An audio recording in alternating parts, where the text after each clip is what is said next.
চট্টগ্রামের ৫ জেলায় চলছে ৪৮ ঘন্টার পরিবহন ধর্মঘট। ধর্মঘটের কারণে বিপাকে পড়েছে বৃহত্তর চট্টগ্রামের বিভিন্ন জেলার যাত্রীরা। তাদের অভিযোগ, আগে থেকে না জানার কারণে বাস কাউন্টারে এসে বিপাকে পড়েছেন তারা। এদিকে পরিবহন শ্রমিক ও মালিক নেতারা বলছেন, দাবি মেনে না নিলে সামনে আরও কঠোর কর্মসূচি দেওয়া হবে। জহুরুল ইসলামের ক্যামেরায় আরও জানাচ্ছেন রাজীব বড়ুয়া। ১, ২, ৩ ঢাকায় জমি জিতে নিন ১০০% ক্যাশব্যাক সহ ২০ কোটি টাকার পুরস্কার। সকাল থেকে নগরীর নতুন ব্রিজ এলাকায় ভিড় বাড়ছিল সাধারণ যাত্রীদের। এখান থেকে চট্টগ্রামের দক্ষিণাঞ্চল, কক্সবাজার, বান্দরবান, টেকনাফ সহ চট্টগ্রামের ৭ উপজেলায় কয়েক লক্ষ যাত্রী দৈনিক আসা যাওয়া করে।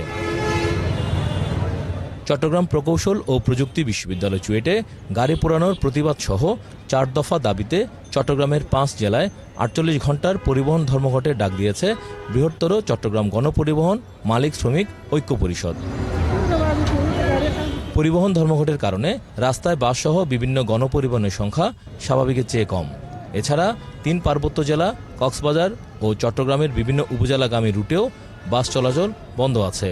এই পরিস্থিতিতে দুর্ভোগে পড়েছেন সাধারণ মানুষ। আরসিডি তো ১.৫ ঘন্টা হয়ে গেছে, এখন পর্যন্ত কোনো গাড়ি পাচ্ছি না, কোনো চেঞ্জিও যাচ্ছে না। আমরা এখানে আসি শুনতেছি মানে এরকম গাড়ি চলবে না এরকম বলে, তাই এরকম গাড়ি না চললে আমরা কিভাবে যাব? যদি ধর্মঘট হতো আগে থেকে, যদি ঘোষণা থাকতো তাহলে হয়তো বাসা থেকে বেরোতাম না। যাত্রীদের অনেকে অভিযোগ করে বলছেন, আগে থেকে না জানার কারণে তারা বাস কাউন্টারে এসে বিপাকে পড়েছেন। সে সাথে ধর্মঘটের সুযোগে কিছু পরিবহন অস্বাভাবিক ভাড়া দাবি করছেন।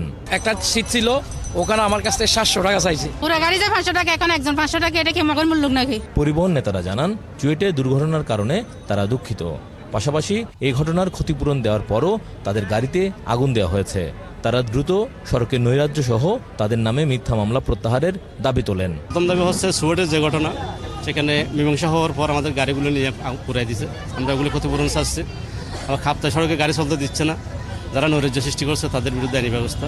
যে গাড়িগুলো হেফাজতে নিয়েছিল সেই গাড়িগুলো আবার পুরো দেওয়া হচ্ছে, রাস্তায় এনে পুরো দেওয়া হচ্ছে, যেটা কারো একটা সভ্য দেশের কারো চাহিদা এটা আকাঙ্ক্ষা হতে পারে না। সেরকম একটা পরিপ্রেক্ষিতে যারা সৃষ্টি করেছে তাদেরকে আইনের আওতায় আনা হচ্ছে আমাদের দাবি।